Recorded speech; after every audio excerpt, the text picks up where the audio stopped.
ओम शांति। स्वयं और सर्व के प्रति मनसा द्वारा योग की शक्तियों का प्रयोग करो.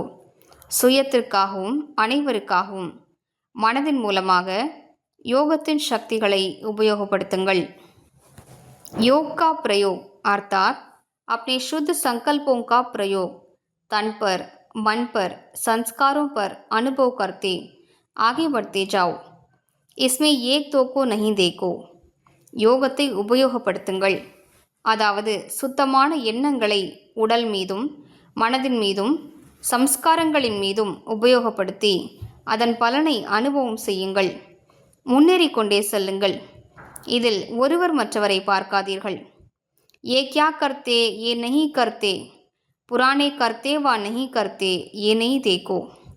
இவர் என்ன செய்கிறார், இவர் எதுவும் செய்வதில்லை, பழையவர்கள் செய்கிறார்களா இல்லையா என்று பார்த்து கொண்டிருக்காதீர்கள்.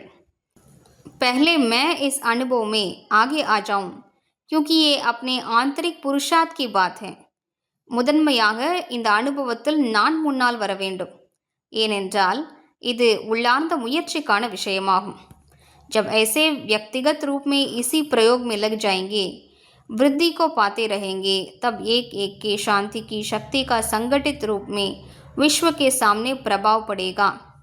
எப்போது தனிப்பட்ட முறையில் இந்த யோகத்தின் பிரயோகத்தில் ஈடுபட்டு விடுவீர்கள் என்றால் வளர்ச்சி அடைவீர்கள். அப்போது ஒவ்வொருவருடைய அமைதியின் சக்தி குழுவான ரூபத்தில் உலகத்தின் முன்னால் தாக்கத்தை ஏற்படுத்தும். ஓம் சாந்தி.